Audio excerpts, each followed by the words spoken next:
नमस्कार मित्रांनो, मी महाराष्ट्राचा छोटा पुढारी बिग बॉस फेम गणेश अंद्रोडे प्रथमतः तुमची सर्वांची दिलगिरी व्यक्त करतो.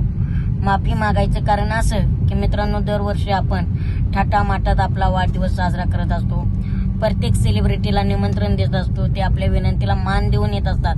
पण मित्रांनो, आज बघितलं तर मी एक शेतकरी पुत्र आहे आणि शेतकरी राजावर इतकं आसमानी संकट आहे की शेतकऱ्याची जमीन गेली, शेतकऱ्याला जगायचं कसं हे टेन्शन आहे. आणि त्यामुळं मित्रांनो, मी ठरवलंय की यंदाचा वाढदिवस का साजरा नाही केला तर काही होत नाही. आपण काही जणांचे तर अश्रू पुसायचं काम करू शकतो ना मित्रांनो. अन्नदान हे श्रेष्ठ दान आहे मित्रांनो. आपण दरवर्षी वाढदिवसाला करत असतो आणि त्याचबरोबर माझ्या डोक्यात होतं की वाढदिवस साजरा करायचा नाही.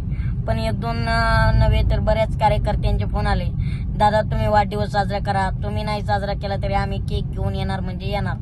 तर म्हणलं तसं काही करू नका. मग माझ्या डोक्यात एक संकल्पना आली की मित्रांनो, वाढदिवस साजरा नाही करायचा पण अन्नदान का थांबवायचं. आपण अंबानी नाही, टाटा रतन टाटा नाही, सोन्याचा चमचा घेऊन जन्माला आलेलो नाहीत. पण मित्रांनो, एक काय असतं ना, आपल्या पद्धतीनं फुल ना फुलाची पाकळी म्हणून अन्नदान करायचं. अन्नदान श्रेष्ठ दान आहे. त्यामुळे मी काय म्हणलं, चला अनाथ आश्रमात अन्नदान करूया.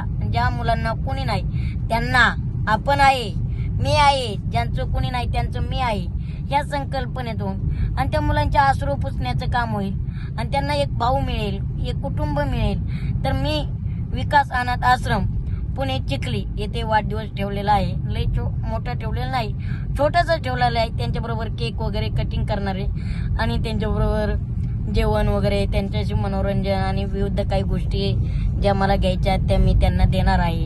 तर असं प्लॅनिंग आहे. बाय द वे, आता काही विरोधक टिपा टिकणी करतच असते की तो वाढदिवस साजरा करणार नाही म्हणतो, एकीकडे अनाथ आश्रमात करतोय.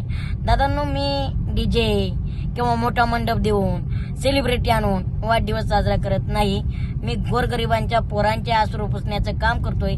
ज्यांना कोणी नाही त्यांच्याबरोबर मी, भले माझी परिस्थिती तेवढी नाही पण मी माझ्या परिस्थितीनुसार त्यांच्यापर्यंत पोहोचण्याचं काम करतोय आणि त्यांच्याबरोबर आनंद सेलिब्रेट करतोय. कारण वाढदिवस हा खरा वाढणारा दिवस नसतो, तर आयुष्यातला एक कमी होणारा दिवस असतोय. पण त्या वर्षात अनुभव येत असतात, नवीन वर्षात आपण जात असतो, एक जबाबदारी येत असते, जोखमदारी असते आणि ती पेलायची ताकद ठेवायची असते.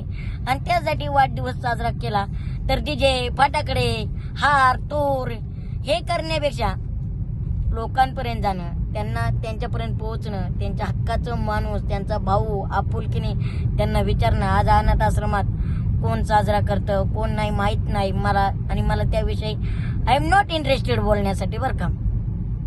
पण मला काय वाटतं की ज्यांना कोणी नाही त्यांना हा घनश्यामदादा आहे.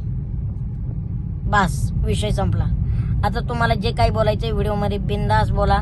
माझं प्लॅन आहे अनाथ आश्रमात करायचं आहे. विकास अनाथ आश्रम जे आहे ना चिखली ते पुण्यात, तर तिथं मी 25 तारखेला वाढदिवस साजरा करणार आहे. आणि बाय द वे, मी उद्या पुण्यात येतोय. आज त्यासाठीच काम आवरून घेत होतो. आज श्रीगोंद्याला चाललोय, धावपळ चालू आहे. डेली घरी थांबायला वेळच नाही. जे काही व्हिडिओ बनवतोय ते गाडीतून बनवतोय, कारण टाइम नाही, पॉसिबल नाही वेळ. त्यामुळे सगळं चालू आहे, धावपळ चालू आहे. आणि ह्या वयात धावपळ नाही करायची तर करायची कधी? हेच वयी धावपळ करायचं, हेच वयी करिअर करायचं. आपण ज्या क्षेत्रात जाल ते क्षेत्र गाजवल्याशिवाय माघार घ्यायची नाही. हे कायम उराशी देनाशी मांडून ठेवायचं. थँक्यू सो मच मित्रांनो. आयडिया कशी वाटली, संकल्पना कशी वाटली नक्की कमेंट करून सांगा. तुमच्या भावावरती असंच प्रेम राहू द्या. थँक्यू.